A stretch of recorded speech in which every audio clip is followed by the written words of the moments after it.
வந்து 93 பேர் வந்திருக்காங்க. மணி 7:30 ஆச்சு.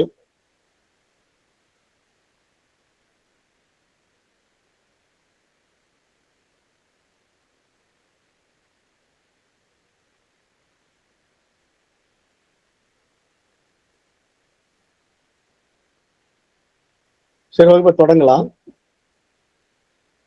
ஏன்னா இடையில வரும்போது இவங்களை நான் அட்மிட்ஸ் கொடுக்கறதுலயே டைம் எடுத்துக்கும். அதுக்குதான் கொஞ்சம் வெயிட் பண்ணேன். இப்ப நம்ம வந்து இந்த வேதாந்த சாஸ்திரங்களை படிக்கிறது நம்ம மனம் வந்து ரொம்ப ஒரு உயர் பரிமாண நிலைய அனுபவமாக்குறதுக்கான ஒரு வாய்ப்பா இருக்கும். இப்ப இதெல்லாம் நிறைய சமஸ்கிருத அடிப்படையில படிக்கும்போது இன்னும் ரொம்ப சிறப்பா இருக்கும்.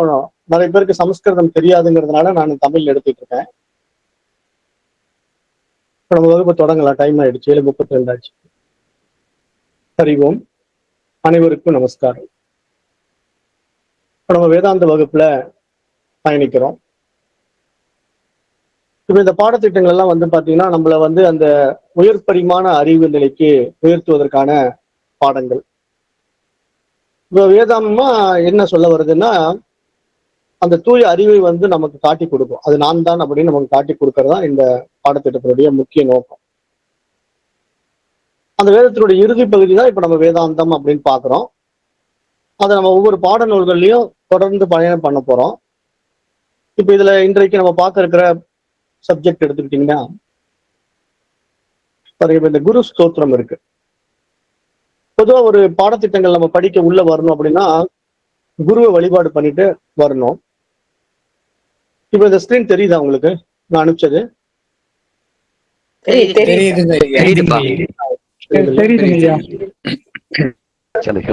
இப்ப தெரியுதுங்களா?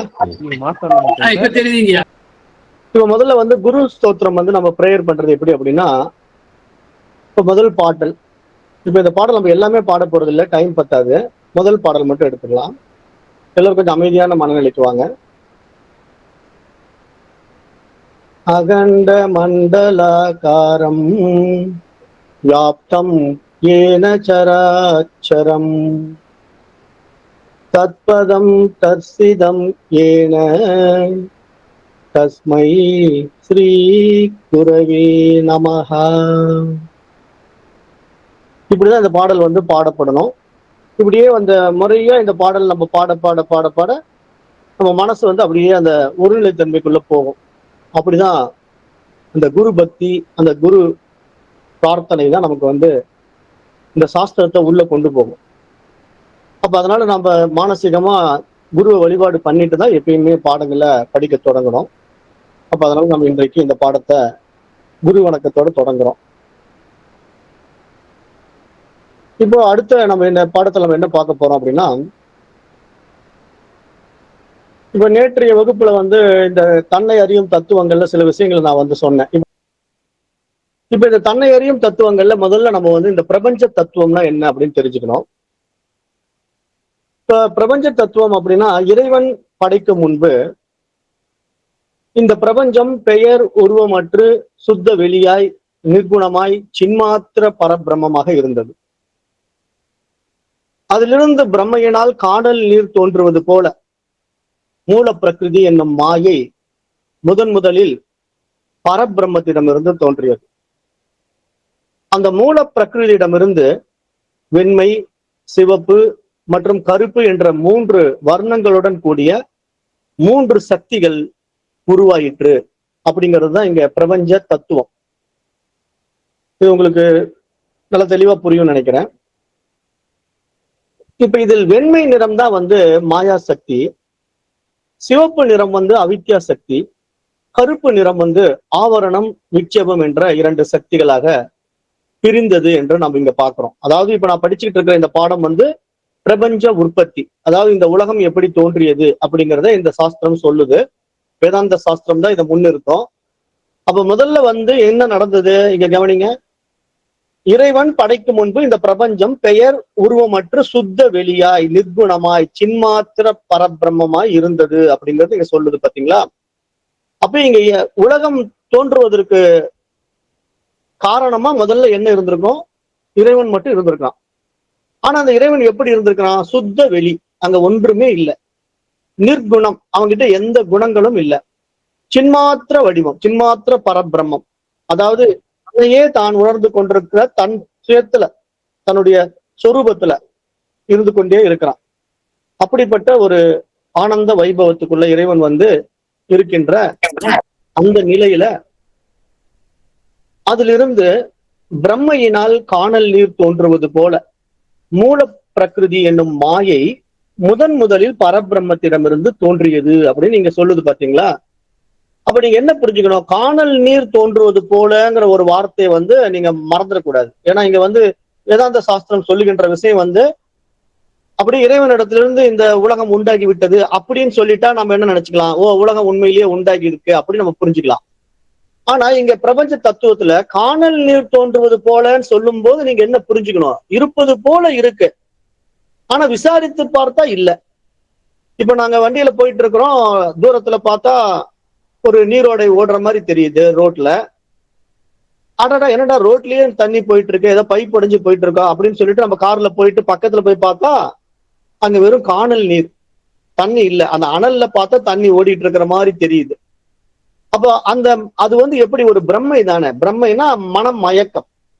அப்ப அந்த மனம் மயக்கம் நம்மளுக்கு எப்படி இல்லாத நீரை இருப்பது போல காட்டுகிறதோ, அப்படித்தான் இந்த இறைவனுடைய வைபவத்துல இந்த இல்லாத உலகம் இருப்பது போல காட்டுகிறது.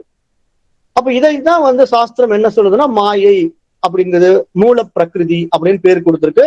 இதை நல்லா புரிஞ்சுக்கணும். மூல பிரகிருதி அப்படின்னா மாயைன்னு புரிஞ்சுக்கணும்.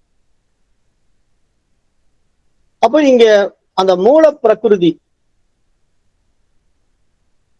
மாயை அப்படிங்கிறது தான் இந்த பிரபஞ்சங்க. நல்லா புரிஞ்சுக்கணும். பாடம் வந்து ரொம்ப டெப்தா கவனிக்கணும், கான்சென்ட்ரேஷன் பண்ணி கவனிங்க.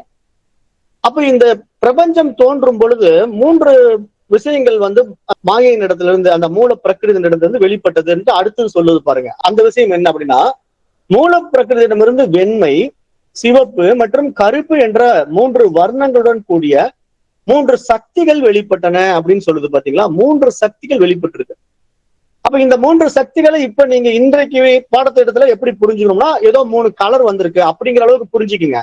அப்புறம் நான் போக போக அந்த கலர் என்ன, அது எப்படி உண்மையான நிலை அப்படிங்கிறதெல்லாம் நான் புரிய வைக்கிறேன். இப்போ இன்றைக்கு நீங்க தெரிஞ்சுக்க வேண்டியது, மூல பிரகிருதிங்கிற இந்த மாயா சக்தியிடமிருந்து, இந்த பிரபஞ்சத்திடமிருந்து 3 கலர் வந்தது. அது வந்து வெள்ளை, சிவப்பு, கருப்பு. அப்ப அந்த வெண்மை நிறம் வந்து மாயா சக்தியாக அழைக்கப்படுது. சிவப்பு நிறம் வந்து அவித்யா சக்தி, கருப்பு நிறம் வந்து ஆவரணம் விக்ஷேபம் சக்தி. இப்போ உங்களுக்கு இதை படிச்ச உடனே ஒரு குழப்ப நிலை வரும். என்னன்னா, இப்ப நீங்க தனியா படிச்சீங்கன்னா இந்த பாடம் புரியாது. அதுக்குதான் சொல்றேன்.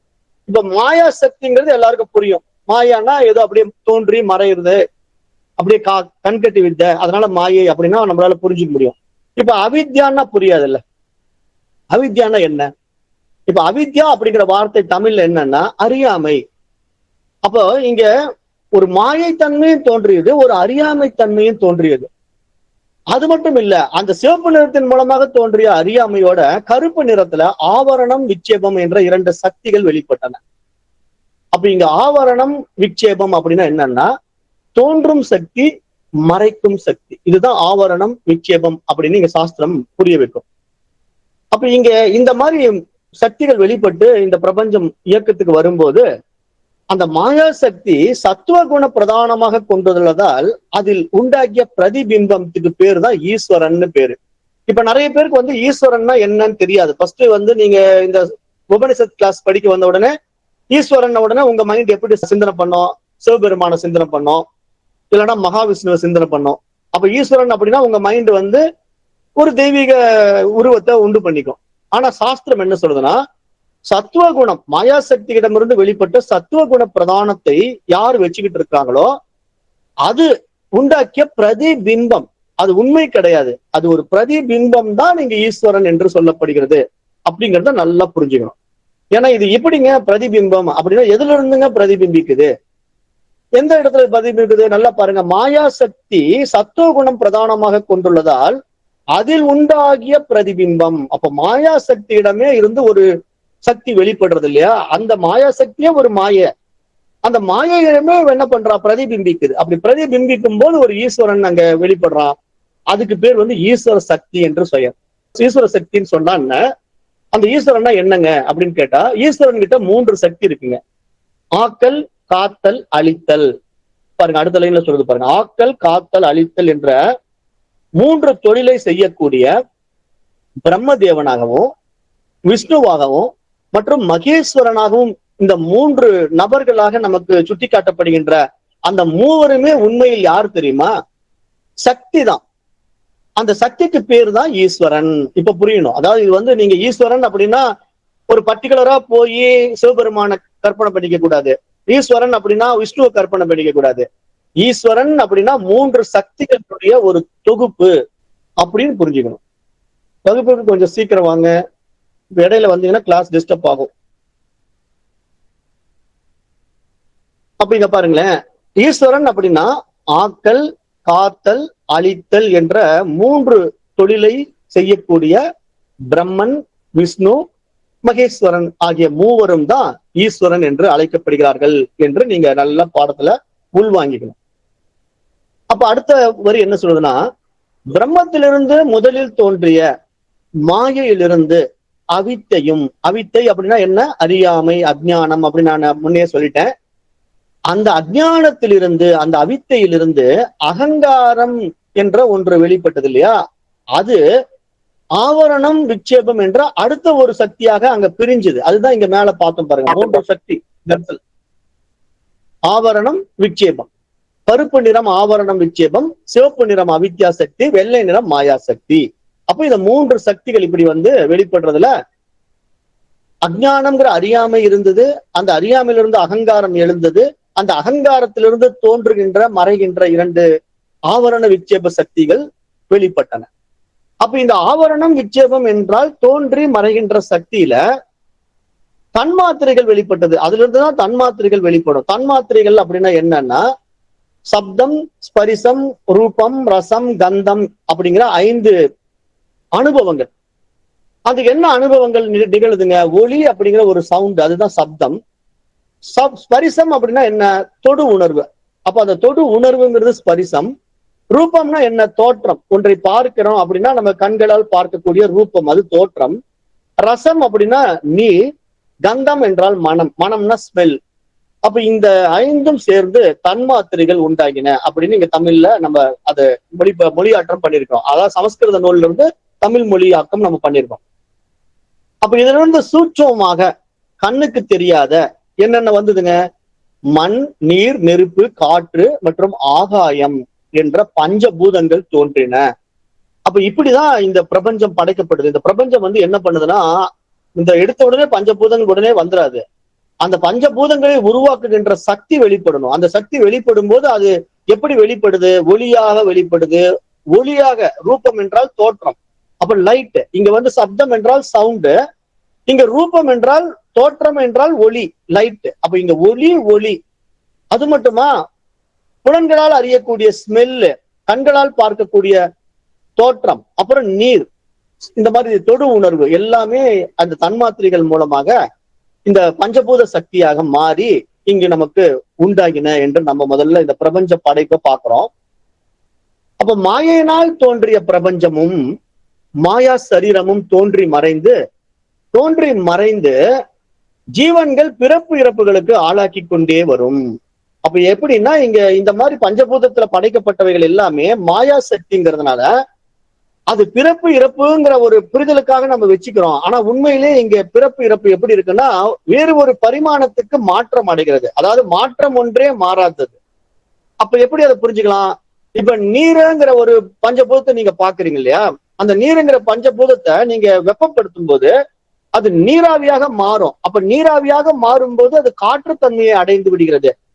காற்றுத்தன்மையை அடைவதற்கு என்ன ஏதோ அந்த பக்கம் பேசிட்டே இருக்கீங்க? யாராவது கொஞ்சம் அந்த பக்கம் அன்மியூட்டா இருந்தா மியூட் போட்டுக்கோங்க தயவு செஞ்சு. கிளாஸ்ல இடைஞ்சல் பண்ணாதீங்க. ஏன்னா அந்த கான்சென்ட்ரேஷன் போயிடும். கிளாஸ்ல முக்கியமான கிளாஸ் இது. வேற ஏதாவது வேலை இருந்தா அதை பாருங்க, இது அப்புறம் கூட பாத்துக்கலாம். அப்ப இங்க என்னன்னா பாருங்க, இப்படி எனக்கு அப்படியே நம்ம சப்ஜெக்ட்ல அந்த டெப்தா போகும்போது மைண்ட் வந்து ஆசிலேட் ஆச்சுன்னா கான்சென்ட்ரேஷன் போயிடும். நீராவி காற்றாக மாறும் சொன்னீங்க. இப்ப நீர் வந்து நீராவியா மாறுது இல்லையா? அப்ப எப்படி மாற்றம் அடைஞ்சது பாருங்களேன். நீருங்கிறது ஒரு பஞ்சபூதத்தினுடைய ஒரு பொருள் தானே. அப்ப கண்களால் பார்க்கக்கூடிய நீர் வந்து கண்களால் பார்க்க முடியாத நீராவியா மாறுவதற்கு இடையில இன்னொரு பூதம் சேர்ந்தது. அது என்ன பூதம்? வெப்பம். அப்ப நெருப்புங்கிற ஒரு பூதம் சேர்ந்த உடனே நீர் நீராவியா மாறி காற்றுங்கிற ஒரு பூதம் மாறு. பாத்தீங்களா? இதுதான் பஞ்சபூதங்களுடைய கலவை. அப்ப பஞ்சபூதங்களுடைய கலவை வந்து பாத்தீங்கன்னா ஒவ்வொரு ரேஷியோல ஒண்ணுக்கு ஒண்ணு மிக்ஸ் ஆகும். அப்ப அந்த ரேஷியோ மிக்சிங் பாத்தீங்கன்னா ஒரு பூதம் வந்து ரெண்டா பிரியும் வைங்களேன். இப்ப நீர் பூதத்தை ரெண்டா பிரிச்சுட்டோம் அப்படின்னா பாதி பூதம் அப்படியே இருந்துகிட்டு மீதி பாதி பூதத்தோட வேற ஒரு 4 பூதத்தை கொண்டு வந்து இணைச்சோம்னா அது வேறு ஒரு நிலையை அடையும். அதுக்கு வந்து பஞ்சீகரணம் பேரு. அதை நம்ம பார்க்க போறோம். இதெல்லாம் வேதாந்த பாடத்துல ரொம்ப கிளியரா நம்ம இந்த பிரபஞ்சத்தை, இந்த பஞ்ச பூதங்களை, மனித உடலை, நாம யாரு அப்படின்னு எல்லாத்தையும் பூந்து ஆராய்ச்சி பண்ணிடலாம். அப்ப மாயையினால் தோன்றிய பிரபஞ்சமும் மாயா சரீரமும் தோன்றி மறைந்து ஜீவன்களை பிறப்பு இறப்புகளுக்கு ஆளாக்கி கொண்டே வரும். அப்படின்னா என்ன அர்த்தம்னா இங்க வேறு வேறு பரிமாணத்துக்கு போயிட்டே இருக்கும். அப்படியே பர்மனண்டா ஒரே பரிமாணத்துல இருக்காது. ஒரு ஆற்றல் அப்படியே அந்த ஆற்றலாகவே இருந்து கொண்டிருக்காது. ஒரு ஆற்றல் வேறு ஒரு ஆற்றலாக மாற்றம் அடையும். ஆனால் அந்த ஆற்றலை ஆக்கவோ அழிக்கவோ முடியாது. இதை நீங்க நல்லா மனசுல புரிஞ்சுக்கணும். ஏன்னா இதான் சயின்ஸ். அதனாலதான் வேதாந்த சாஸ்திரம் வந்து ஈக்குவல் டு சயின்ஸ். ஏன்னா அப்படியே எக்ஸாக்டா உங்களுக்கு எந்த கிளியரும் சந்தேகமே வராத அளவுக்கு கிளியர் பிக்சர் கொடுக்கும். ஒரு சயின்டிஸ்டே வந்து இதை கேட்டாலும் நம்ம ப்ரூவ் பண்ண முடியும். அவ்வளவு எக்ஸாக்ட் ஆன்சர் வந்து வேதாந்தத்துல இருக்கு. அப்புறம் என்ன சொல்லுது? முடிவாக பிரளய காலத்தில் எல்லாம் அழிவுறும். அதாவது அனைத்து நதிகளும் கடல் நீரிலே உண்டாகி முடிவில் கடலிலேயே கலந்து விடுவது போன்ற புழு பூச்சி முதற்கொண்டு படைக்கின்ற பிரம்மா வரை எந்த பரபிரம்மத்திடமிருந்து உண்டாயினவோ அந்த பரபிரம்மத்திலேயே ஒன்று கலந்து ஏகமாய் ஐக்கியமாகிவிடும். இதுதான் பிரபஞ்ச படைப்புங்க. அதாவது இந்த படைப்பு வந்து எங்கிருந்து தோன்றியதோ அங்கே மீண்டும் ஒடுங்கும். அப்ப அந்த ஒடுக்கத்துக்கு எப்படி நடக்குதுங்க? அந்த ஒடுக்கம் நடப்பதற்கு எப்படி இந்த நிகழ்வு என்னால புரிஞ்சுக்க முடியலீங்களே. இப்போ இறைவன் வந்து இருக்கிறான்னு நீங்க சொல்றீங்க, அவன் வந்து ஒரு பிரம்மாண்டத்தை படைக்கிறான்னு சொல்றீங்க, அது வந்து ஒரு மாயா அப்படிங்கிறீங்க, அது உண்மை இல்ல காணல் நீர் மாறின்னு வேற சொல்றீங்க. அப்ப இல்லாத ஒன்று இருப்பது போல மாறி இவ்வளவு பெரிய பிரம்மாண்டத்தை படைச்சு திருப்பி அது அப்படியே மறைஞ்சு போகுது. அப்ப இவ்வளவு பெரிய நிகழ்வு நடக்கிறது என்னால அண்டர்ஸ்டாண்ட் பண்ணிக்கவே முடியல, இன்னும் கொஞ்சம் புரியுற மாதிரி சொல்லுங்க அப்படின்னு நீங்க கேட்டீங்கன்னா நம்மளுடைய அன்றாட நடைமுறை இருக்கிற விதை எடுத்துக்கலாம். ஆலமரத்தினுடைய விதை. இப்ப ஆலமரத்தினுடைய விதை வந்து உங்க கண்ணுல கொண்டு வந்து காட்டுறேன் பாருங்க, இது என்னங்க அப்படின்னு கேட்கறேன். நீங்க கையில பாக்கி சும்மா அப்படியே செக் பண்ணி பாக்குறீங்க. என்னடா கடுகு சைஸ்ல இருக்கு, என்னங்க இது அப்படிங்கிறீங்க. பாருங்க இதுதான் ஆலமரத்தோட விதை அப்படின்னு நான் சொல்றேன். அப்படியா அப்படின்னு நீங்க சாதாரணமா அதை ஸ்கிப் பண்ணி போக முடியாது. ஏன்னா ஆலமரம் எப்படி இருக்குன்னு உங்களுக்கு தெரியும். அப்ப ஆலமரத்தினுடைய வலிமை தெரியும் உங்களுக்கு. அது எவ்வளவு ஒரு பிரம்மாண்ட மரம், அதுல எத்தனை கிளைகள், எத்தனை இலைகள், அப்புறம் எத்தனை விழுதுகள், அப்புறம் அதுல பாத்தீங்கன்னா காய்கள், கனிகள், பூக்கள், அப்புறம் அது எத்தனை இடத்த அடைச்சிக்கிட்டு இருக்கோம். ஏக்கர கணக்குல இடத்த அடைச்சிக்கிட்டு இருக்கிற ஆலமரம் எல்லாம் நம்ம பார்த்திருக்கிறோம். அதனுடைய விதை தான் இதுன்னு சொன்னா நீங்க அப்படியே ஸ்கிப் பண்ணி போயிட முடியுமா? அந்த விதையை பார்த்த உடனே அப்பா பிரம்மாண்டமான ஆலமரத்தை உருவாக்குறது இவ்வளோன்னு இருக்குங்களா, இவ்வளவுதானா அப்படின்னு நம்ம எப்படி அதை கடந்து போகாம ஆச்சரியமா பாக்குறோமோ அப்படித்தான் இந்த பிரம்மாண்டத்தை உருவாக்கிற இறைவனை ஆச்சரியமா பார்க்கணும். ஏன்னா அந்த விதை பீஜம் தான் இறைவன். இறைவன் தான் அந்த விதைக்குள்ள இருந்து எப்படி இப்படி ஒரு பிரம்மாண்ட ஆலமரத்தை உண்டு பண்ணி காட்டுறான். அப்ப நீங்க வந்து பாத்தீங்கன்னா அந்த இப்ப நான் கேட்கிறேன், எங்க இந்த விதை பாத்தீங்களா கடுகு சைஸ்ல இருக்குங்க, எங்க இதுல ஆலமரத்தை காட்டுங்க அப்படின்னு நான் உங்ககிட்ட கேட்டா நீங்க காட்ட முடியுமா? நீங்க என்ன சொல்லுவீங்க? என்னங்க பேசுறீங்க, வெறும் ஒரு விதையை கொண்டு வந்து ஆலமரத்தை காட்டுங்கன்னா உடனே காட்டிட முடியுமாங்க? என்ன விளையாட்டுத்தனமா? கொண்டு போய் அதை பஞ்சபூதத்தோட சேர்த்துங்க, அந்த விதையை எடுத்துட்டு கொண்டு போய்ங்க பூமியில நடுங்க அப்படிம்பீங்க. அப்ப கொண்டு போய் அதை பூமியில நட்டு வைக்கிறோம். நட்டு வச்ச உடனே அங்க நீர் கொடுக்குறோம், அப்புறம் காற்று, சூரிய ஒளி. அப்ப பஞ்சபூதங்களோட ஐக்கியமாகுகின்ற விதை தான் அது ஒரு துளிர் விட்டு செடியா மாறி அப்புறம் மரமா மாறி பிரம்மாண்ட ஆலமரமா மாறி நமக்கு அனுபவத்துக்கு வருது பாத்தீங்களா? அப்ப அனுபவம் நிகழ வேண்டுமானால், அந்த பீஜம் என்ற விதையிலிருந்து ஒரு அனுபவம் நடக்க வேண்டுமானால், அனுபவம் நிகழ வேண்டுமானால் பஞ்சபூத ஐக்கியத்தை பெற வேண்டும். அதுதான் இங்க ரொம்ப முக்கியம். அப்ப பஞ்சபூத ஐக்கியத்தை பெறுகின்ற பொழுது அந்த உருவம் வந்து நம்ம மாறுதலுக்கு உட்பட்டு விட்டது. எப்படி மாறுதலுக்கு உட்பட்டது? கண்களாலேயே காண முடியாத ஒரு சிறிய விதை பல ஏக்கராக்களை அடைத்துக் கொண்டிருக்கின்ற பிரம்மாண்ட ஆலமரமாக மாறி நிற்பதை காணுகின்ற பொழுது நமக்கு ஒரு பிரமிப்பை உண்டாக்குது இல்லையா? அந்த பிரமிப்பு தாங்க பிரம்மை. அந்த பிரம்மை தாங்க மாயை. ஏன்னா நீங்க ஆராய்ந்து பாருங்களேன். ஒரு சின்ன விதை இவ்வளவு பெரிய மரத்தை உண்டு பண்ணியிருக்குன்னா அப்படியே உங்களை அசந்து போக வைக்குது. கடுகு சைஸ்ல இருந்தது பாருங்களேன். இது வளர்ந்து இவ்வளவு பிரம்மாண்டமா மாறி நிக்குது. இடத்த அடைச்சுக்கிட்டு இருக்கு. நான் சும்மா கையில வச்சு விளையாட்டு இருந்தேங்க. சும்மா கையில வச்சு இப்படி தடவிட்டு இருந்த விதைங்க இது. இது பாத்தீங்கன்னா இவ்வளவு ஏக்கர் கணக்குல பூமி ஆக்கிரமிச்சிருக்கு. என்னால நம்பவே முடியல நீங்க சொன்னாலும் நம்பித்தானே ஆகணும். அனுபவத்துல பாக்குறீங்களா இல்லையா? அதே கான்செப்ட் தான். இறைவனை நம்ம உணராத வரைக்கும் இந்த உலகம் அப்படியே பிரம்மாண்டமா தெரியும். ஆனா இறைவனை உணர்ந்து விட்டா இறைவன் மூலமா எது வேணா சாத்தியம் என்பது புரியும். ஏன்னா அந்த விதையின் மூலமாக எத்தனை சாத்தியமா இருக்குல்ல. ஒண்ணுமே இல்லாத ஒரு ஜடப்பொருள் மாதிரி கிடந்தது. உங்க கையில வச்சீங்கன்னா அப்படியே மண்டு மாதிரி உட்கார்ந்து இருந்தது. அந்த நீங்க கையில ஆட்டுனீங்கன்னா தான் அது ஆடும். அதுக்கு சுய அறிவு கிடையாது. அதுக்கு சுயமா எதுவும் செய்ய தெரியாது. அதுக்கு உயிர் இருக்கா இல்லையான்னு தெரியாது. ஏன்னா பூச்சி கூட பாத்தீங்கன்னா நகரும். ஆனா இந்த விதை நகர கூட இல்லை. ஆனா அதை கொண்டு போய் மண்ணுக்குள்ள வச்ச உடனே அது பிரம்மாண்ட ஆலமரமா மாறி பூத்து குலுங்கி அதனுடைய விளைவுகளை நம்ம சந்திக்கும் போது அதுல இருந்து பூக்கள், காய்கள், கனிகள் எல்லாம் எடுத்து பார்த்து கடைசியில பாத்தீங்கன்னா அதே விதைகள் ஏகப்பட்டது வந்துருச்சுங்க. சும்மா ஒரு சின்ன கடுகளவு விதை தான் வச்சிருந்தோம். அதை பாத்தீங்கன்னா பிரம்மாண்டமா மாறின பிறகு எத்தனை பழங்கள் விட்டதோ அத்தனை பழங்கள்ல இருந்து உள்ள விதைகள் பூத்து குலுங்குது. அப்ப பல விதைகளை உருவாக்குது. ஒரு விதை 1000 1 கோடி விதைகளை உருவாக்குது அப்படின்னா அப்ப இந்த படைப்பு எப்படி இப்படி நிகழ்த்தியது? அந்த நிகழ்வு எப்படி நடந்தது? பஞ்சபூதங்களோட ஐக்கியமாகும் போது இப்படி நடக்குது. அப்ப இப்படிப்பட்ட இந்த நிகழ்வு ஒரு ஆற்றல் வேறு ஒரு ஆற்றலாக பரிணமிக்கப்படுகிறது. அந்த பரிணாமம் தான் இங்க பிரம்மாண்டத்தை உண்டு பண்ணி இப்படி விளைவுகளை உண்டு பண்ணி நமக்கு காட்டிக்கிட்டு இருக்கு. அப்ப இதை யார் தெரிஞ்சுக்க முடியும்? அந்த அறிவு பரிமாணத்துல உயர் பரிமாண நிலைக்கு வந்த மனிதன் தான் இதை விசாரணை செய்து தெரிந்து கொள்ள முடியும். அப்ப அந்த தாவரமே தன்னை உணர்ந்து கொள்ள முடியுமா? அந்த விதையே நான் பாருங்க பீஜை மாட்டு உங்க கையில இருந்தேன் இப்ப பிரம்மாண்ட மரமா மாறிட்டேன்னு சொல்லுமானா என்னைக்குமே சொல்லாது. ஏன்னா அதுக்கு ஒரே ஒரு அறிவு மட்டும் தான் இருக்கு. தொடு உணர்வு மட்டும் தான் இருக்கு. ஆனா புழு பூச்சிகள் அதுவும் கண்டுபிடிக்க முடியாது. வேற ஊர்வன பாம்பு பல்லி கண்டுபிடிக்க முடியாது. பறவைகள் முடியாது. மிருகங்கள் முடியாது.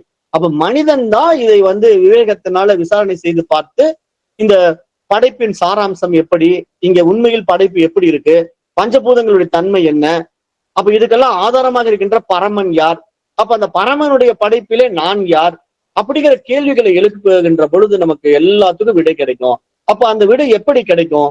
விசாரித்து பார்க்கின்ற பொழுது விவேகத்தினால் கண்டுபிடிக்க முடியும். அப்ப அந்த அடிப்படையில இங்க நம்முடைய உடம்பு வந்துடுது. இங்க நம்ம உடம்பு எப்படின்னா எப்படி இந்த விதையிலிருந்து மரம் உண்டானதோ அது மாதிரி இங்க மனித உடலும் அப்படிதான் படைக்கப்பட்டிருக்கு. இப்ப மனித உடல் பாத்தீங்கன்னா அவங்க கையில ஒரு 8 ஜான் அளவு 8 ஜான் தான் இந்த உடம்பு இருக்கு. அப்ப இங்க அதை 96 விரற்கடை பிரமாணம் உள்ளதாக இந்த மனித உடம்பில் 96 தத்துவங்கள் அடங்கி இருக்கின்றன என்று இங்க சாஸ்திரம் அந்த 8 ஜான் அளவு உடம்புல 96 தத்துவங்களை இங்க எடுத்து சொல்லுது.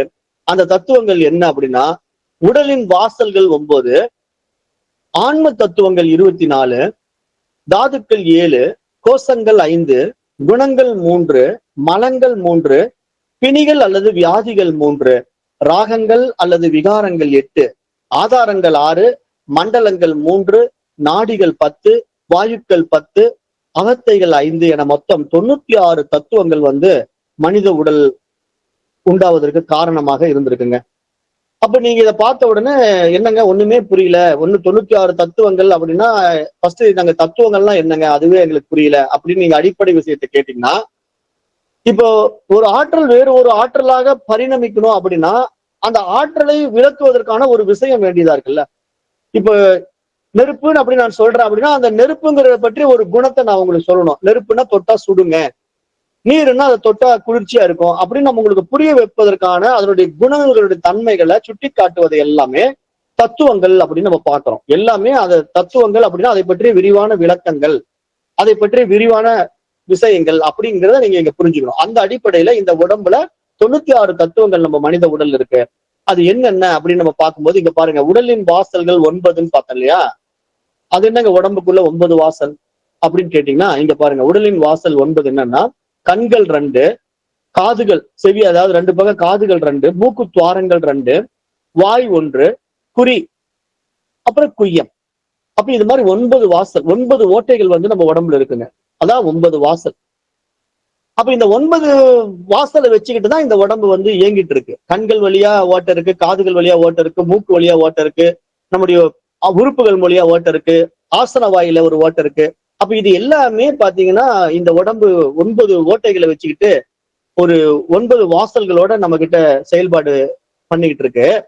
அப்படிப்பட்ட இந்த 9 வாசல்கள் இருக்கிற இந்த உடம்பு வந்து எப்படிப்பட்டது? இதனுடைய தன்மை என்ன? இது எப்படி இந்த ஆற்றல்ல வந்து இப்படி உடம்பா மாறிச்சு? அப்ப இந்த மாற்றத்தினால இந்த உடம்ப அடையக்கூடிய அனுபவம் என்ன? அந்த அனுபவத்தினால் இந்த பிரச்சனைக்கு ஒரு முடிவு என்ன அப்படின்னு நீங்க பாத்தீங்கன்னா, அதுதான் நம்ம தெரிஞ்சுக்கிறதுக்கான இவ்வளவு விஷயங்களை நோக்கி இப்ப நம்ம மொல்லமா நகர்றோம். அதனால முதல்ல வந்து மனித உடலினுடைய மகத்துவத்தை நீங்க ஃபர்ஸ்ட் புரிஞ்சுக்கிட்டாதான், இந்த மனித உடல் எப்படி உண்டானது, இந்த மனித உடலுக்கு காரணமா எது இருந்தது, அது எங்கிருந்து வந்தது, அப்புறம் அது ஏன் இத்தனை விஷயங்கள் செஞ்சு இப்படி எல்லாம் தெரிஞ்சுக்கிச்சு அப்படிங்கறத நம்ம அப்படியே ஸ்டெப் பை ஸ்டெப்பா பார்க்கலாம். இப்ப உடலின் வாசல்கள் 9 புரிஞ்சு போச்சுங்களா? ஆன்ம தத்துவங்கள் பாருங்க, அடுத்ததுல சொல்றது இல்ல 24. இப்ப இந்த 24 ஆன்ம தத்துவங்கள் என்னங்கிறது பாருங்க. பஞ்சபூதங்கள் 5, ஞானேந்திரியங்கள் 5, கர்மேந்திரியங்கள் 5, தன்மாத்திரைகள் 5, அந்த கரணங்கள் 4 என மொத்தம் 24 தத்துவங்கள் தான் இங்க ஆன்ம தத்துவங்கள் என்று பார்க்கப்படுகிறது. அப்ப இதையும் கொஞ்சம் விரிவுபடுத்தி பார்க்கும்போது பஞ்சபூதங்கள் அது என்னென்ன அப்படின்னு பார்த்தா, பூமி, நீர், அக்னி, காற்று, ஆகாயம். இதை வந்து நம்ம சான்ஸ்கிரிட்ல சொல்லலாம் பிருத்வி, அப்பு, தேயு, வாயு, விசும்பு அப்படின்னு நம்ம இங்க பஞ்சபூதங்களை அழைக்கிறோம்.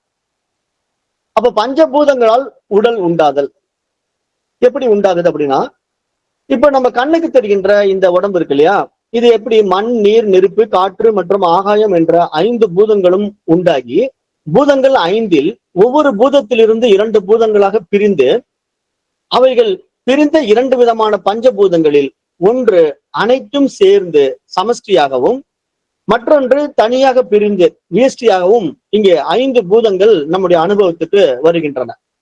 இப்ப இந்த 5 பூதங்களும் ஒன்றேயான சமஷ்டி பஞ்சபூதங்கள் இருக்கு இல்லையா, அது வந்து பிரபஞ்சம் ஆயிற்று.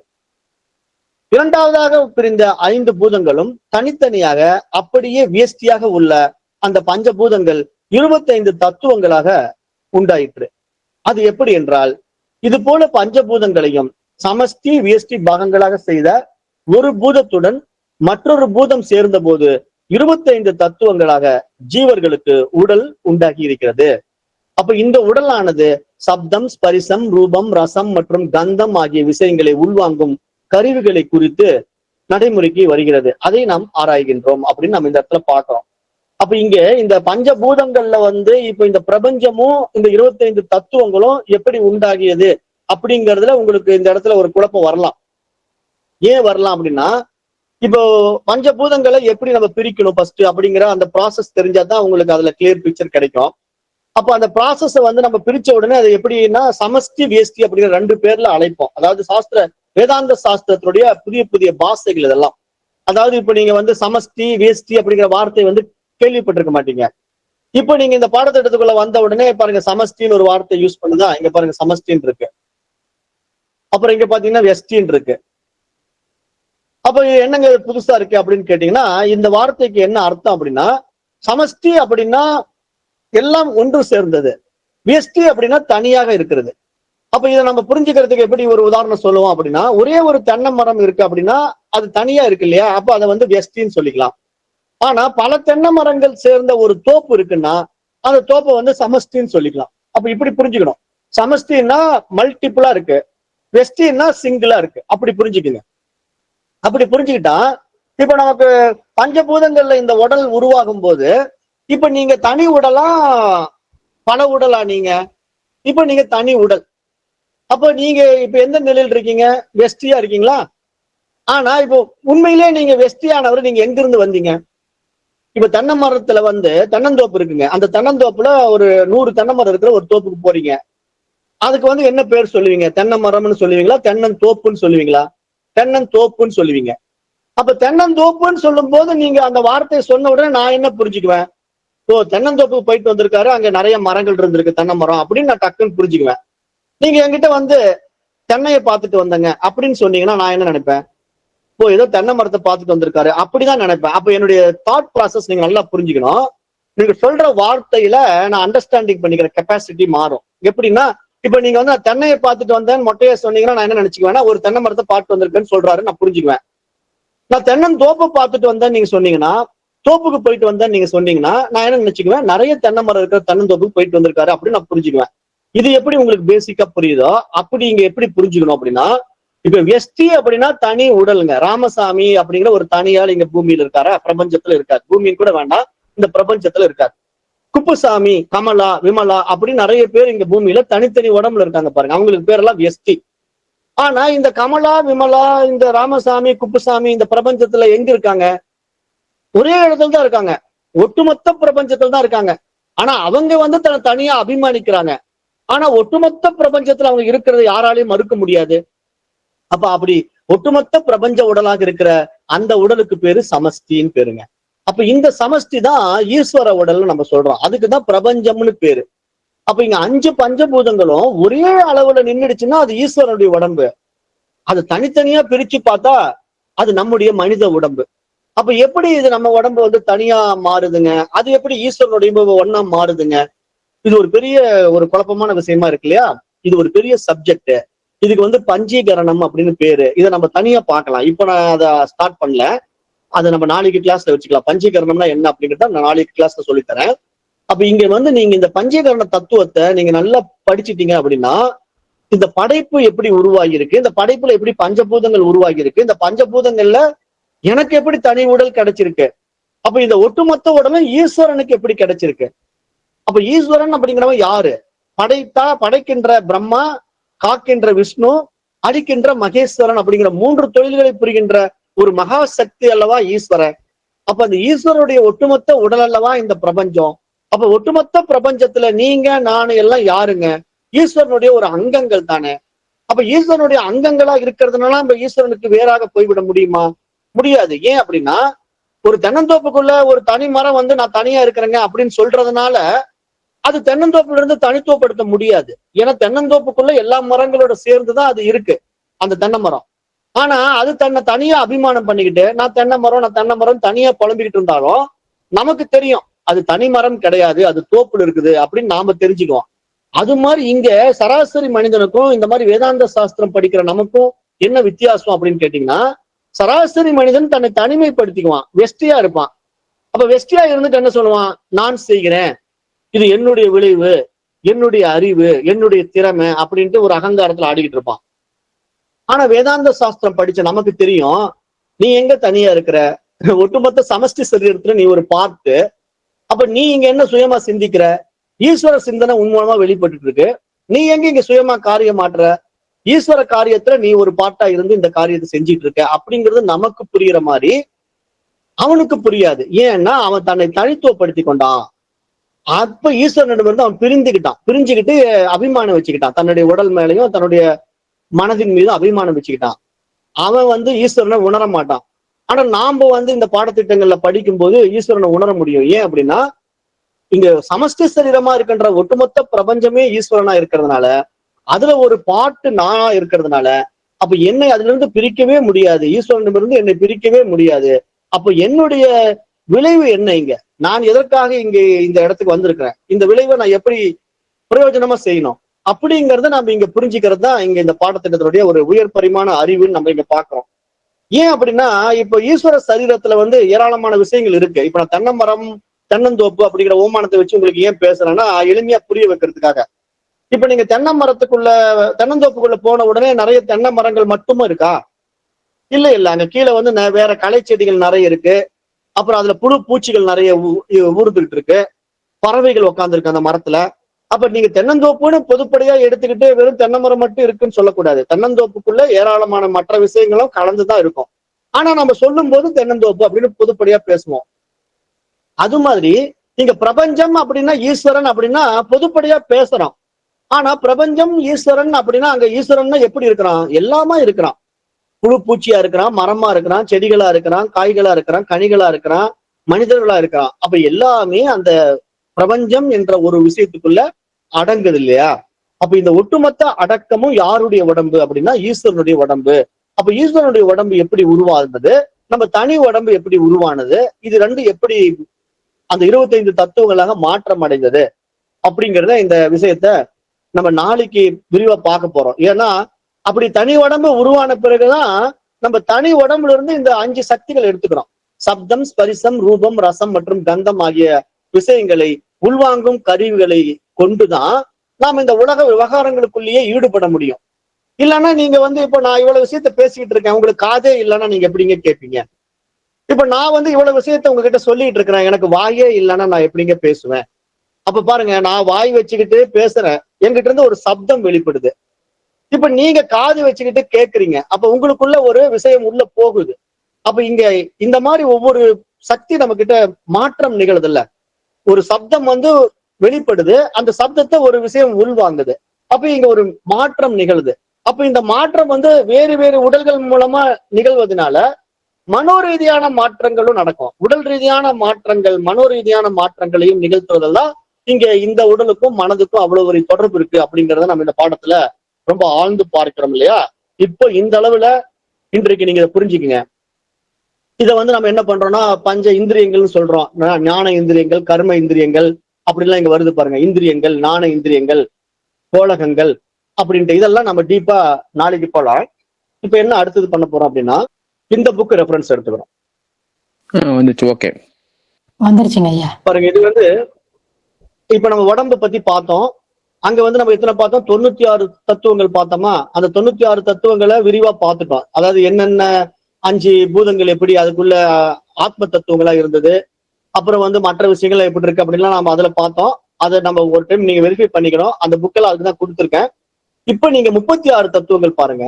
இது உடம்புக்குள்ள இருக்கிறது மட்டும், நம்ம தனிப்பட்ட உடம்புல வெஷ்டி சரீரத்துல. இப்ப நான் வந்து பிரபஞ்ச உடல்ல 96 தத்துவங்கள் பேசினேன். இப்ப தனி உடல் தத்துவத்தை பேசுறேன். இப்ப நான் தனி உடல் அப்படின்னா, இப்ப நான் தென்னை மரத்துல ஒரு மரத்தை மட்டும் பேச போறோம்.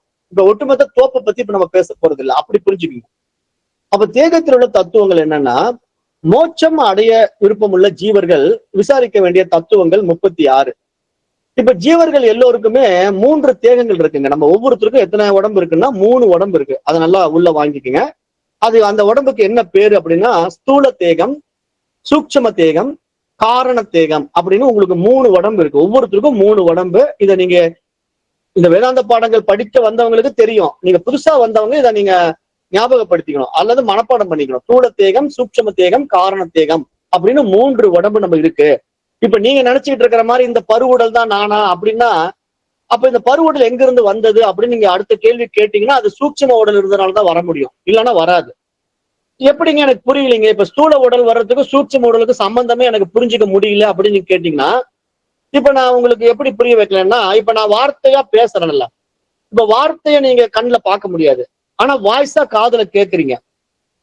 அப்ப என்கிட்ட வாய் அப்படின்ற ஒரு புலன் இருக்கு.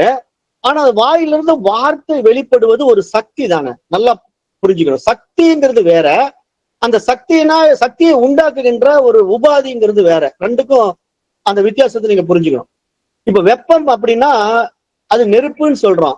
இப்ப நெருப்புங்கிறது தன்மை வேற, ஆனா அந்த நெருப்பை தொட்டா சுடும் அப்படிங்கிற அந்த குணம் வேற. அப்படி புரிஞ்சுக்கணும். அந்த அடிப்படையில் சொல்ல வரேன். அப்ப நம்ம இங்க பரு உடல் அப்படின்னா இவ்வளவு பெரிய உடம்பு எடுத்து இப்ப நான் இங்க உட்காந்து உங்ககிட்ட பேசிட்டு இருக்கிறேன். ஆனா இந்த உடம்பு உருவாகிறதுக்கு இதுக்கு பின்னாடி ஒரு சக்தி இருந்திருக்குங்க. அதுதான் சூட்சும தேகம்னு பேரு. அந்த சக்தியிலிருந்து தான் இந்த உடம்பு வெளிப்படும். அப்ப அந்த சக்தியில இருந்து வெளிப்பட்ட உடம்பு வந்து இப்படி இவ்வளவு பெரிய உடம்பா மாறி உட்கார்ந்துருக்கு. எப்படி இவ்வளவு பெரிய உடம்பா மாறிச்சு? பஞ்சபூதங்களுடைய சேர்க்கையினால. இங்க நீர், நிலம், நெருப்பு, காற்று, ஆகாயம்ங்கிற 5 பூதங்களை சேர்ந்து இப்ப இப்படி ஒரு உடம்பு வந்திருக்கு. ஆனா இந்த உடம்பு பஞ்சபூதங்களுக்கு முன்னாடி சேருவதற்கு முன்னாடி கண்ணுக்கு தெரியாத சூட்சும சரீரமா இருந்திருக்கு. அதுதான் நம்முடைய உண்மையான தேகம். இதை நீங்க நல்லா புரிஞ்சுக்கணும். நீங்க யாருமே வந்து இந்த பௌதிக உடல் கிடையாது. ஏன்னா பஞ்சபூதங்கள்ல வர்ற உடம்பு வந்து மீண்டும் பஞ்சபூதத்திலேயே பிரிஞ்சிடும், கரைஞ்சிடும். அப்ப நீங்க இந்த விஷயத்த நல்லா உள்ள வாங்கிட்டீங்கன்னா, இப்ப யாராவது உயிரோடு இருக்காங்களான்னு கேட்டா இப்ப நீங்க நம்ப மாட்டீங்க. அதனாலதான் நான் வேதாந்த சாஸ்திரத்தை வந்து ஆழமா படிங்கிறேன். ஏன் அப்படின்னா, எவனோ ஒருத்தன் புருடா விடுவான். எங்க 5000 வருஷத்துக்கு முன்னாடி வாழ்ந்த சித்தர் வந்துங்க அப்படியே காத்துல பறந்து போனதை நான் பார்த்தேன்மா. அப்ப நீங்க வந்து அப்படியா 5000 வருஷத்துக்கு முன்னாடி வாழ்ந்தவரை நீங்க பாத்தீங்களா? நான் பார்க்கலையே அப்படி நீங்க பரிதவிக்க வேண்டிய அவசியம் கிடையாது. முட்டாள் வேணா பரிதவிப்பான். மூடன் வேணா என்ன பண்ணுவான்னா, ஐயோ 5000 வருஷத்துக்கு முன்னாடி வாழ்ந்த ஒரு சித்தர் அவரு பார்த்திருக்காரு, நான் பார்க்க முடியல. எங்க பாத்தீங்க? திருவண்ணாமலையில பாத்துங்க. அப்ப நானும் திருவண்ணாமலை வேற, எனக்கும் காட்டி கொடுங்கன்ட்டு வேணா போலாம், பார்க்க முடியாது. அப்ப என்ன புரியுதுன்னா, அவன் எவனோ ஒருத்தன் புருடா விடுறான்னா அது அப்படியே நம்பிக்கிறவன் அத்தியானி, அறிவு கிடையாது அவனுக்கு. ஆனா நாம வந்து இந்த பாடத்துல உள்ள வந்த பிறகு நம்ம என்ன புரிஞ்சுக்கிறோம்னா, நம்முடைய சூட்சும சக்தி வந்து ஸ்தூல சக்தியா மாறினா இந்த பௌதிக உடம்பை எடுக்கும். ஆனா இந்த பௌதிக உடம்பு பஞ்சபூதங்களுடைய அடிப்படையில உண்டாகி இருக்கு. ஆனா இது பஞ்சபூதங்கள்னால உண்டாகி இருக்கிறதுனால பஞ்சபூதங்கள்லயே அழிஞ்சிடும். இது அப்படியே பர்மனண்டா இருக்கவே இருக்காது.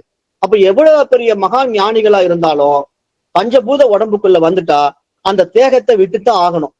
அவங்க அந்த தேகத்துல வாழ்றாங்க, மறைஞ்சுக்கிட்டு இருக்காங்க, ஒளிஞ்சுக்கிட்டு இருக்காங்க, அப்படியே ஒளி வடிவம் ஆயிட்டாங்க, அப்படி இப்படி எவனாவது புருடா விட்டுட்டு இருக்கான்னா அதெல்லாம் நம்ப வேண்டாம், நம்ப கூடாது. ஏன்னா இதுல நீங்க உள்ள போக போக புரியும் அது சாத்தியம் இல்லை அப்படின்னு உங்களுக்கு தெரிய வரும். அப்ப இங்க நீங்க என்ன பண்ணணும், 3 உடல்கள்ல ஸ்தூல தேகம் என்பது பஞ்சபூதங்களினால் கண்களில் பார்க்கின்ற உருவம், சூட்சும தேகம் என்பது கண்ணுக்கு தெரியாத ஒரு உடல், காரண தேகம் என்பது இந்த 2 உடல்களும் உருவாக்குவதற்கு முக்கிய காரணமாக இருந்ததுனால இது காரண தேகம் அப்படிங்கிற அடிப்படையில இன்றைக்கு நீங்க தெரிஞ்சுக்கீங்க. அப்புறம் நான் காரண தேகத்தை பத்தி விரிவா திருப்பி பேசுறேன். அப்ப இங்க வந்து 36 தத்துவங்கள் இருக்கு இல்லையா, 36 என்னென்ன அப்படின்னு பாருங்க. இப்ப ஸ்தூல சரீரத்துல ஒரு 6 தத்துவங்கள் இருக்குங்க, சூட்சும சரீரத்துக்கு ஒரு 20 தத்துவங்கள் இருக்குங்க, காரண சரீரத்துக்கு ஒரு 5, அதுல பஞ்சபூதங்கள் ஒரு 5 சேர்த்திக்கிறோம். மொத்தம் 36 தத்துவங்கள் தான் இப்ப நம்ம மனித உடம்பு இருக்குங்க. இப்ப நீங்க நானெல்லாம் எப்படி உட்கார்ந்துருக்கோம்னா இந்த 36 தத்துவங்களுடைய தொகுப்பு. இப்ப நீங்க கேட்கலாம், இப்ப நான் 36 தத்துவங்கள் எனக்கு இன்னும் கொஞ்சம் விரிவா சொல்லுங்க, ஸ்தூல சரீரம் 6ன்னா என்னென்ன அது 6 தத்துவங்கள் அதுல இருக்கு பாருங்க. இங்க விளக்கம் கொடுக்குது பாருங்க. சர்மம், உதிரம், மாமிசம், சனாயு, அத்தி, மஜ்ஜை அப்படிங்கிற 6. இப்ப இந்த 6 சரீர தத்துவங்கள் நமக்கு பழைய தமிழ் வார்த்தை பாத்தீங்களா. இப்ப சர்மம், உதிரம், மாமிசம் அப்படின்னா இப்ப இன்றைய தமிழ் வார்த்தையில இருக்கிறவங்களுக்கு வந்து இதை படிக்க முடியாது. ஏன்னா நாம இப்ப தமிழ் எப்படி படிச்சிருக்கிறோம், சர்மம்னு படிக்க மாட்டோம், தோல் அப்படின்னு படிப்போம், உதிரம்னு படிக்க மாட்டோம், ரத்தம் அப்படின்னு படிப்போம். அப்ப இப்படிதான் ஒரு சில வார்த்தைகள் மறிவிடுச்சு நம்முடைய தமிழ்ல. அப்ப இங்க சனாயு அப்படின்னா என்ன, இங்க விளக்கம் இருக்கு பாருங்க. சனாயு அப்படின்னா நரம்பு, அத்தி என்பது எலும்பு, மஜ்ஜை என்பது மூளை. அப்ப இப்படிதான் நம்ம உடம்பு வந்து 6 தத்துவங்கள்ல ஸ்தூல சரீர தத்துவங்கள்ல உருவாகி இருக்கு. சர்மம் என்பது தோல், ரோமம் என்பது மயிர், உதிரம் என்பது ரத்தம், மாமிசம் என்பது கரி, சனாயு என்பது நரம்பு, அத்தி என்பது எலும்பு, மஜ்ஜை என்பது மூளை. அப்ப இந்த 6 தத்துவங்களை உள்ளடக்கியது தாங்க ஸ்தூல சரீரம். இதை நீங்க நல்லா இங்க புரிஞ்சுக்கணும். அடுத்தது இந்த 6 பார்த்துட்டோமா, சூட்சும சரீரம் பாருங்க 20. இப்ப தத்துவங்கள்னா என்னன்னு நான் ஃபர்ஸ்டே சொல்லிட்டேன். தத்துவங்கள்லாம் என்னன்னு கேட்கக்கூடாது, அதாவது விரிவான விளக்கம், ஒரு விஷயத்தை பற்றிய விரிவு, அதை தத்துவங்களை நம்ம பார்க்கிறோம். இப்ப சூட்சும சரீரம் 20 என்ன அப்படின்னு பாத்தீங்கன்னா, அந்தக்கரணம் 5, ஞானேந்திரியம் 5, வாயுக்கள் 5, கர்மேந்திரியம் 5 ஆக 20 தத்துவங்கள் சேர்ந்தது சூட்சும சரீரம். இப்ப நான் அந்த பாடத்திட்டத்துல உங்களை ஏன் ஸ்கிப் பண்ணி இங்க கொண்டு வந்தேன் அப்படின்னா, அங்க நான் உங்களுக்கு ஞானேந்திரியம் கர்மேந்திரியம் எல்லாம் நம்ம பார்க்க போறோம் அப்படின்னு சொல்லிட்டு நான் இங்க வந்துட்டேன் பாத்தீங்களா. இப்ப இங்கதான் பார்க்க போறோம். ஏன்னா இப்ப அந்தக்கரணம் 5, ஞானேந்திரியம் 5, வாயுக்கள் 5, கர்மேந்திரியம் 5 அப்படின்னா என்னன்னா அந்தக்கரணம்னா என்னங்க அப்படின்னா, அந்தக்கரணம் பாருங்க அழகா சொல்லும் பாருங்க. உள்ளம், மனம், புத்தி, சித்தம், அகங்காரம். இது வந்து அந்தக்கரணம். அந்தக்கரணம் ஏன் வார்த்தை வருதுன்னா, இப்ப கரணம் அப்படின்னா கருவின்னு பேரு. தமிழ் வார்த்தையில வந்து கரணம் அப்படின்னா கருவின்னு சொல்றோம். அப்ப கருவினா என்ன கருவி, நமக்கு உள்ள இருக்கிற கருவி. நமக்கு உள்ள கருவி இருக்கு. என்ன மாதிரி கருவி நமக்குள்ள இருக்கு, மனம்ங்கிற ஒரு கருவி இருக்கு, நல்லது கெட்டதை பிரிச்சு பாக்குற புத்தின்னு ஒரு விஷயம் இருக்கு, அப்புறம் அந்த மாதிரி விஷயங்களை சேகரித்து வைத்துக் கொண்ட சித்தம்னு ஒண்ணு இருக்கு, அப்புறம் நானுங்கிற அபிமானிக்கிற ஒரு விஷயம் இருக்கு, அப்புறம் தன்னை உயர் பரிமாண நிலையில் உயர்த்தி கொண்டுகின்ற ஒரு உள்ளம்ங்கிற நிலையும் இங்கே இருக்கு, நமக்கிட்டே இருக்கு. அது பூரா வந்து அந்தம் அப்படின்னா உள்ளே உள்ளே இருக்கின்ற கருவிகள். அப்ப அந்த 5 கருவிகளும் இப்படி வந்து உள்ளம், மனம், புத்தி, சித்தம், அகங்காரம் என்பதாக 5 நிலையில நமக்கு இருக்கு. இது வந்து என்ன அடிப்படையில சொல்ல வரோம், ஒரு பார்ட். சூட்சும சரீரத்துல 20 விஷயங்கள் இருக்குல்ல, அதுல ஒரு பார்ட் தான் இந்த 5. அடுத்தது ஞானேந்திரியம் என்ன, இப்ப இந்த உள்ளம் இந்த மனதை பத்தி விரிவாம இங்க பேசுது பாருங்க இந்த நூல். உள்ளம்னா ஆகாயத்தின் அம்சம், ஆகாயத்தை போல சகல கேள்விகளுக்கும் இடம் கொடுத்து தரிக்கின்றது. மனம் என்பது வாயுவின் அம்சம், வாயுவை போல சதா அலைகின்றது. புத்தி என்பது அக்னியின் அம்சம், அக்னியை போல இது நல்லது இது கெட்டது என்று விளக்குகிறது. சித்தம் என்பது அப்புவின் அம்சம், அப்புவை போல இதயத்துக்கு இழுத்துச் செல்கிறது. அப்புன்னா இங்க நீர். அகங்காரம் என்பது மண்ணின் அம்சம், மண்ணை போல கடினமாக கோபம் கொண்டு எழும்புவது. அப்படிதான் இந்த 5 விஷயங்களும் பஞ்சபூதங்கள்லயே அடங்குது பாருங்க. நீங்க நல்லா கவனிங்க. அந்த கரணங்கள் 5 இருக்கு, ஆனா இங்க பஞ்சபூதங்கள் இல்ல. ஆனா இந்த 5 அந்த கரணங்களும் பஞ்சபூதத்துக்குள்ளே அடங்கி இருக்கு. பாத்தீங்களா? ஆகாய அம்சமா உள்ளம் இருக்கு, வாயுவின் அம்சமா மனம் இருக்கு, அக்னியின் அம்சமா புத்தி இருக்கு, நீரின் அம்சமா சித்தம் இருக்கு, அகங்காரத்தின் அம்சமா அதாவது மண்ணின் அம்சமா அகங்காரம் இருக்கு. அப்ப இப்படி பாத்தீங்கன்னா பஞ்சபூதங்கள் இல்லாம இங்க இது எதுவுமே இல்ல. அதை நீங்க நல்லா உள்ள வாங்கிக்கணும். அப்ப ஞானேந்திரியம் 5ல அது என்னங்க? அது அடுத்த லைன்ல இங்க ஞானேந்திரியம் அப்படிங்கிற 5 விஷயம் என்னங்க அப்படின்னு பார்த்தோம்னா, ஸ்ரோத்ரம், त्वक्, சக்ஷு, சிங்கு, கிராணம் அப்படின்னு 5 வார்த்தை. இதெல்லாம் சான்ஸ்கிரிட் வேர்டு. அதாவது நம்ம தமிழும் சமஸ்கிருதமும் ஒருமித்து தான் ஒரு காலத்துல இருந்தது. இப்பதான் நம்ம பிரிவினைகளை உண்டாக்கி தமிழ் வேறு சமஸ்கிருதம் வேறுன்ட்டு நம்ம ரகலை பண்ணிட்டு ஏமாற்ற வேலைகள்லாம் பண்ணிட்டு இருக்கிறோம்.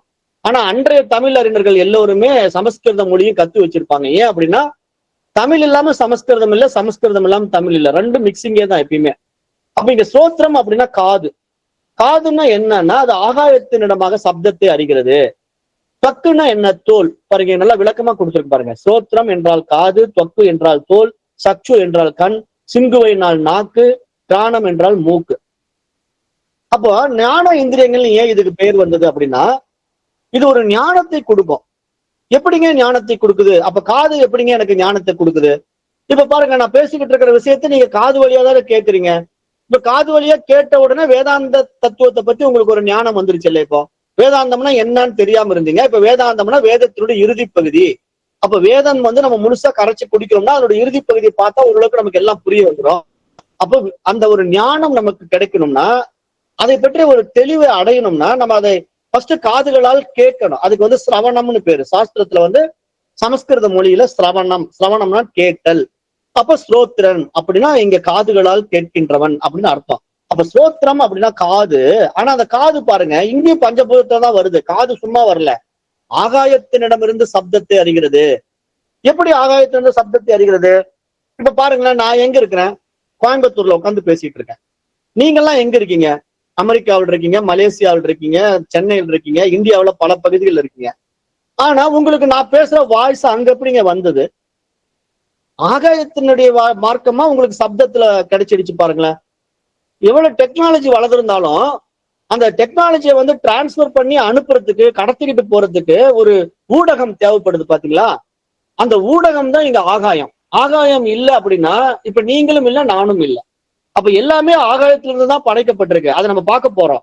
அப்ப ஃபர்ஸ்ட் இப்போ அடிப்படை விஷயங்களை நம்ம தனி உடல் அபிமானத்தை நம்ம ஃபர்ஸ்ட் பார்த்து தெரிஞ்சுக்கிட்டா, அப்புறம் ஒட்டுமொத்த பிரபஞ்ச உடலையும் புரிஞ்சுக்கிட்டோம் அப்படின்னா, இப்ப ஈஸ்வரனும் நானும் வேறு வேறு இல்லைங்கிறத நம்ம ஸ்ட்ராங் பண்ணிட்டோம் அப்படின்னா அப்புறம் எல்லாமே நமக்கு புரிய வரும். ஏன்னா இப்ப நம்ம தனி உடல்ல இருந்து ஈஸ்வர உடலா மாறும் போது நமக்கு ஒட்டுமொத்த பிரபஞ்ச அறிவு நமக்குள்ள வந்துடும். அப்போ எல்லாம் அறியும் அறிவா நம்ம மிளிர முடியும். அதுக்குதான் இப்ப இந்த பாடத்தை நம்ம படிக்கணும். வேதாந்தம் படிச்சா மட்டும்தான் வேற அருட்காய் அருணாச்சலான்ட்டு ரமண மகரிஷி பாடல் நேற்று பாடின இல்லையா? அதுதான் வேதாந்தம் தான் இங்க நம்மளை காட்டி கொடுக்கும். அப்ப இங்க நல்லா புரிஞ்சுங்க. ஞான இந்திரங்கள் 5ல ஸ்ரோத்ரம், त्वक्, சக்ஷு, சிங்குவை, கிராணம் அப்படின்னா என்னன்னா காது, தோல், கண், நாக்கு, மூக்கு அப்படிங்கிற 5 இந்திரியங்கள் நம்ம இடத்துல இருக்கு. அந்த 5மே ஞானத்தை கொடுக்கின்ற கருவிகள். ஞானத்தை எப்படி கொடுக்குதுன்னா வாய் வழியா ஒரு விஷயத்த பேசுது, காது வழியா ஒரு விஷயத்த கேட்குது, கண்ணு வழியா ஒரு விஷயத்த பாக்குது. கண்ணு வழியா பார்த்த உடனே இது பேனாங்குது, இது பென்சிலுங்குது. அப்ப ஒருத்தர் சொல்றாங்க இது பேனான்ட்டு. அப்ப கண்ணு அதை பார்த்த உடனே ஒரு ஞானத்தை அடையுது. ஓ இப்படி இருந்தா பேனாவா, சரிங்க நான் புரிஞ்சுக்கிட்டேன். ஓ இப்படி இருந்தா பென்சிலா, ஓகே புரிஞ்சுக்கிட்டேன். அப்ப இந்த ஞானம் எனக்கு எப்படி கிடைச்சது? கண்கள் வழியா கிடைச்சது. கண் வழியா பார்த்து பேனாவுடைய வடிவம் இப்படி, பென்சிலுடைய வடிவம் இப்படி அப்படிங்கிறத நான் பிரித்து பகுத்து பார்க்கின்ற ஒரு அறிவு என்னிடத்துல உருவாக்கப்பட்டது. அதுக்கு எனக்கு எது உதவியா இருந்தது? ஞான இந்திரியங்களாகிய இந்த 5 கருவிகள் உதவியாக இருந்தது. அப்ப இந்த இடத்துல நீங்க திருப்பியும் ஒரு விஷயத்த மறந்துடக்கூடாது. காதுங்கிறது ஆகாய தத்துவம், தோலுங்கிறது வாயு தத்துவம், கண்ணுங்கிறது அக்னி, நாக்குங்கிறது தண்ணீர், மூக்குங்கிறது மண்ணு. அப்ப நீங்க ஒண்ணு நல்லா புரிஞ்சுக்கணும், நீங்க பஞ்சபூதத்துல தான் உண்டாக்கப்பட்டிருக்கீங்க. அப்ப இந்த பஞ்சபூதத்துல மண்ணு சக்தி வேலை செய்யலைன்னா மூக்கு நுகராது, தண்ணி வேலை செய்யலைன்னா நாக்கு ருசிக்காது, அக்னி வேலை செய்யலைன்னா கண்ணு பார்க்காது. அப்ப உங்களுக்குள்ள 5 பூதங்களும் அழகா இயங்கிட்டு இருக்கு. 5 பூதங்களும் உங்க உடம்புல இயங்கிட்டு இருக்கிறதுனாலதான் உங்களுக்கு இவ்வளவு அனுபவங்களும் நடக்குது. என்ன அனுபவம்? 5 புலன்கள் வழியா. சப்தம், ஸ்பரிசம், ரூபம், ரசம், கந்தம். அப்படின்னா என்னங்க? சப்தம்னா கேட்டல், ஸ்பரிசம்னா உணர்த்தல், ரூபம்னா பார்த்தல், ரசம்னா ருசித்தல், கந்தம்னா நுகர்தல். அப்ப இந்த 5 அனுபவங்களும் இந்த 5 புலன்கள் வாயிலாக நமக்கு அனுபவம் ஆகிறது, ஞானமாகவும் கிடைக்கிறது. அப்ப அந்த கரணமும் ஞானேந்திரியமும் அறிகருவி. அறிகருவினா அறியப்படுகின்ற ஒரு கருவி, அறிவை கொடுக்கின்ற கருவிகள் அப்படிங்கறத இங்க அழகா புரிய வச்சிடுறாங்க.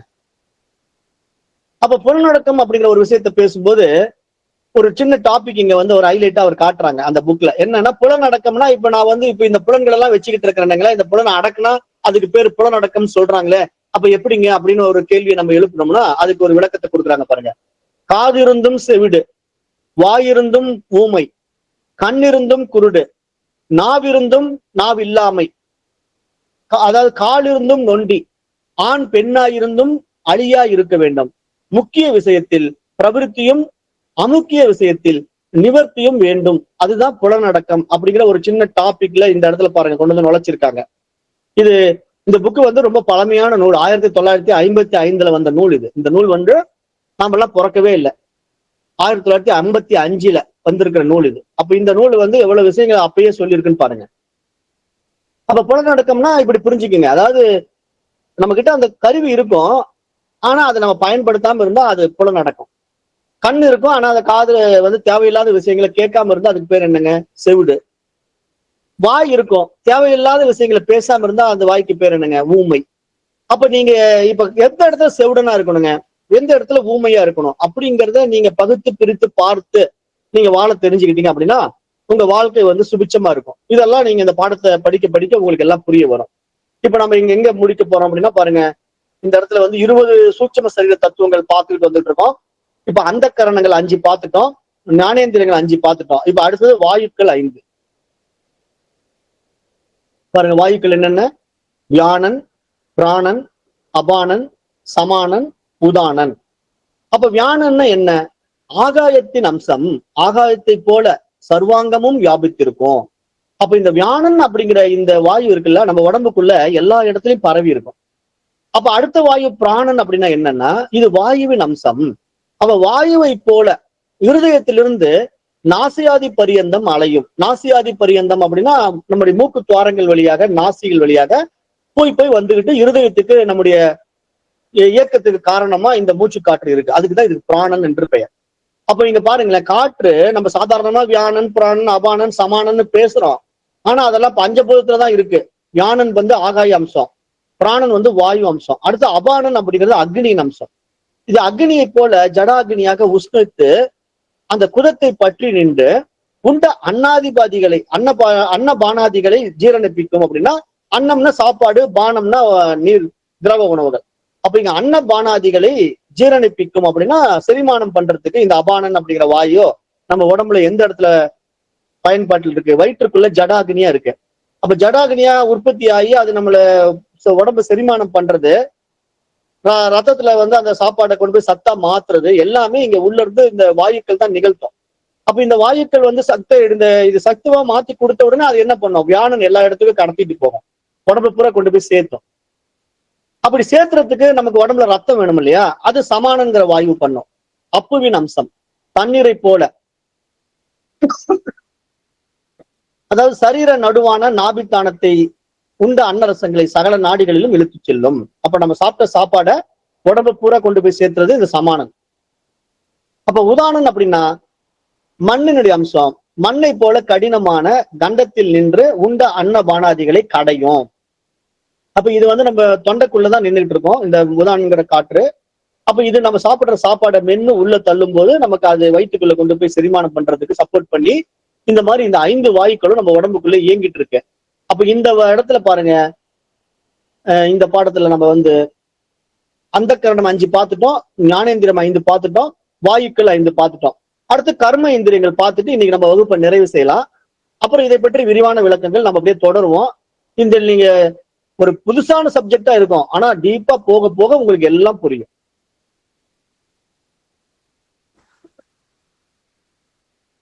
இப்ப பாத்தீங்கன்னா கர்ம இந்திரியங்கள் 5.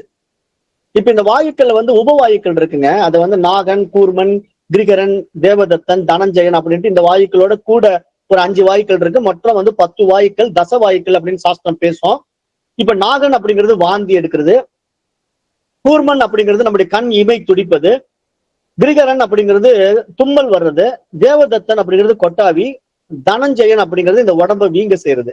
அப்ப இந்த 10 வாயுக்கள் நம்ம உடம்புல இருக்கு. ஆனா பிரதான வாயுக்களை 5 தான் நம்ம எடுத்துக்குவோம். ஆனா 10 வாயுக்கள் இருக்கு. இப்ப அது மாதிரி கர்மேந்திரங்கள் 5 இருக்கு. அது என்னன்னா வாக்கு, பாணி, பாதம், பாயுரு, உபஸ்தம். இப்ப இதை வந்து பாத்தீங்கன்னா சமஸ்கிருத வார்த்தை. வாக்கு, பாணி, பாதம், பாயுரு, உபஸ்தம். தமிழ்ல பார்த்தோம்னா வாக்குன்னா வாய், பாணின்னா கை, பாதம்னா கால், பாயுருனா மலத்துவாரம், உபஸ்தம்னா குறி, ஆண் குறி, பெண் குறி அப்படி வரும்.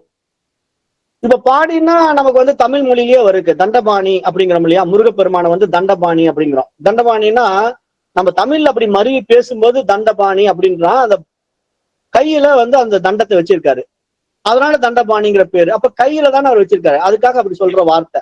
ஆனா இப்ப நம்ம அந்த வார்த்தை வந்து தமிழ் வார்த்தையானா அது தமிழும் சமஸ்கிருதமும் கலந்த வார்த்தை தான்.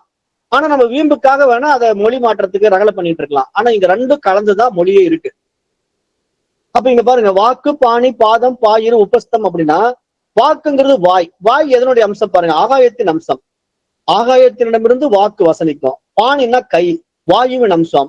பாணி இடத்திலிருந்து விடுதல் ஏற்றல் செய்யும். அதாவது ஒரு செயல் கொடுக்கல் வாங்கல் அப்படிங்கிற ஒரு காரியத்தை செய்யறது கை. பாதம் என்ன பண்ணுது? கால். இது அக்னியின் அம்சம், அப்ப நடக்கும். பாயுருங்கிறது மலத்துவாரம். மலத்துவாரம் வந்து தண்ணீரின் அம்சம், அப்போ நமக்கு கழிவுகளை வெளியேற்றும். உபஸ்தம்னா குறி, மண்ணின் அம்சம், அப்ப மண்ணினிடமான சுகத்தை உண்டு பண்ணும். அப்ப இது மாதிரி நம்ம இடத்துல வந்து கரணங்கள் எப்படி இருக்குன்னா அந்த கரணங்கள், புறக்கரணங்கள் அப்படின்ட்டு நம்ம இடத்துல இருக்கு.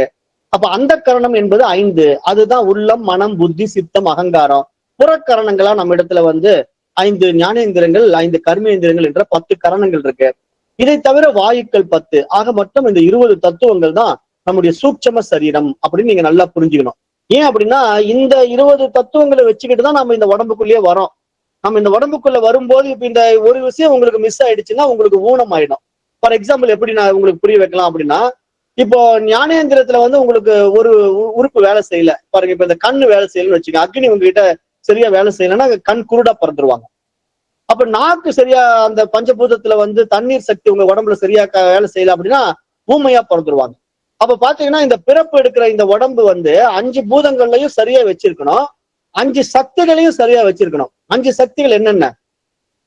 சோத்திரம், தொக்கு, சச்சு, சிங்குவை, கிராணம். அதாவது காது, தோல், கண், நாக்கு, மூக்கு. அப்ப இந்த 5 ஞான இந்திரியங்களை நாம உடம்பு சூட்சமா வச்சுக்கிட்டு இருக்கிறத ஸ்தூலத்துல கொண்டு வரும்போது நான் பேச முடியுது. அப்போ எனக்கு வாய் இருந்தா மட்டும் ஆகாது, பேசும் சக்தி இருக்க வேண்டும். காது இருந்தா மட்டும் ஆகாது, கேட்கும் சக்தி இருக்க வேண்டும். இப்படிதான் இங்க எல்லாமே இயக்கத்தில் இருக்கு. அப்ப அந்த சக்திக்கு பேர் தாங்க இங்க சூட்சம சரீரம். அப்போ நம்ம கண்ணுல பார்க்கிறது ஸ்தூல சரீரம். அப்ப இந்த 3 சரீரத்துல இப்ப நம்ம 2 விஷயங்கள் பார்த்துட்டோம். ஸ்தூல தேகமும் சூட்சம தேகமும் பார்த்துட்டோம். இதுல காரண தேகம் என்ன அப்படிங்கிறத நம்ம அடுத்த கிளாஸ்ல பார்க்க போறோம். பஞ்சீகரணம்னா என்னங்கிறத அடுத்த கிளாஸ்ல பார்க்க போறோம். அப்ப இந்த வேதாந்த பாடம்ங்கிறது ஒரு மிகப்பெரிய விஷயங்க. பொறுமையா கேளுங்க. உள்ள வந்து நல்லா இந்த பாடத்தை கிளாஸ்ல படிக்கிற மாதிரி படிச்சு உள்ள வாங்கிட்டீங்க அப்படின்னா உங்களுக்கு இந்த உலகமே உங்க கையில இருக்கும். யாரும் உங்களை சந்தேகத்தை எழுப்ப முடியாது. சயின்டிஸ்ட் கூட உங்ககிட்ட வந்து குழப்ப முடியாது. அவன் புரியாம புலம்பிக்கிட்டு இருக்கான், நீங்க சொல்லலாம். அவன் ஏதாவது ஆராய்ச்சி பண்ணிட்டு இருக்கான், அவன் பண்ணிட்டு இருக்கான் மூடத்தனமா, அதுக்கு நான் என்ன பண்றோம், எனக்கு தெரிஞ்சு போச்சுங்கிற அளவுக்கு நீங்க தெளிவா இருக்கலாம். அதுதான் வேதாந்தம். அப்போ இதை புரிஞ்சுக்கிட்டு இதுல பயணம் பண்ணுங்க. பாருங்க, இன்னைக்கு வந்தவங்க எத்தனை பேர் அப்படின்னா 102 பேர் வந்திருக்கீங்க. ஒரு 2 பேர் எக்ஸ்ட்ரா வந்திருக்கீங்க. நேற்று 100 பேருக்குள்ள வந்ததுனால நம்ம இன்னைக்கு இந்த சாஃப்ட்வேர் வாங்கியிருக்கோம். பரவாயில்ல. இப்போ இன்னைக்கு 102 பேர், நாளைக்கு இன்னுமே வருவீங்க. அப்ப இப்படிதான் இந்த பாடம் போயிட்டு இருக்கு. அப்போ நேரம் கருதி நான் இந்த வகுப்பை நிறைவு செய்கின்றேன். நன்றி. ஓம். நன்றிகள் ஐயா.